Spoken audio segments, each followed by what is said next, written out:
মুখোশের আড়ালে মানুষ। মানুষ পৃথিবীতে মুখোশ পরে থাকে।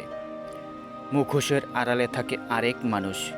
এই কারণে মানুষ কাজে ও চিন্তায় স্বচ্ছ থাকতে পারে না। মানুষকে অবিশ্বাস করে মানুষ। মন অন্তর বলে যে কথা, বাহির বলে অন্য কথা। মানুষের মধ্যে এমন দ্বৈত সত্তা খুঁজে পাওয়া যায়। এমন মানুষ কি কখনো আদর্শ আলোকিত হতে পারে? কখনোই না। হয়তো কিছুদিন মুখোশ পরে ভালো থাকা যায়, কিন্তু মুখোশ খুলে গেলে এই মানুষগুলোকে সমাজে চরম লাঞ্ছিত, অপমানিত হতে হয়। ভালোবাসার কোনো সম্পর্ক চিরতরে বিচ্ছেদ হয়ে যায় যদি মানুষ তার কথা, কাজ, অন্তরে স্বচ্ছ থাকে। তাহলে জীবনের সব ক্ষেত্রে সে স্বচ্ছ থাকে, আর তার জীবনও ভালো সুন্দর হয়। মনের মাঝেও ভালো লাগা, তৃপ্তি অনুভূত হয়। সুন্দর ভালো সম্পর্কের মাঝে স্বচ্ছতা থাকা জরুরি। তাহলে সম্পর্কের মাঝে কোনো অবিশ্বাস, সন্দেহ জন্মায় না।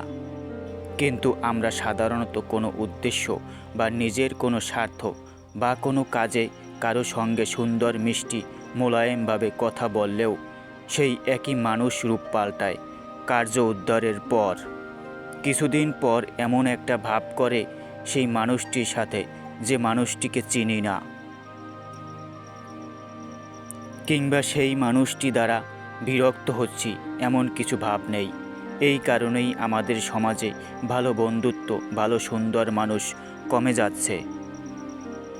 বর্তমানে ভালোবাসা সম্পর্কের ক্ষেত্রে কিংবা কাউকে পেতে প্রতারণা, ছলনা চলছে এই মুখোশ পরে। যার কারণে দুজন ভালোবেসে বিয়ে করলেও সেখানে বিয়ের পর ভালোবাসায় আর মন থাকে না।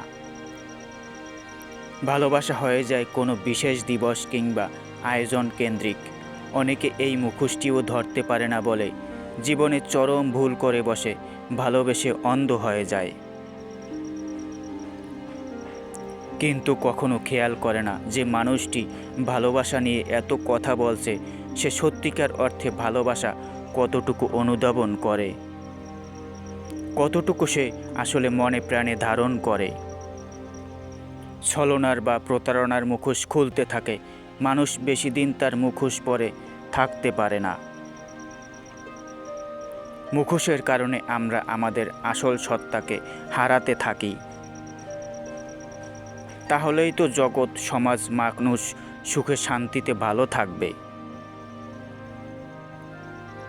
বিয়ের পরে সম্পর্কগুলো সুন্দর ভালোবাসায় থাকবে।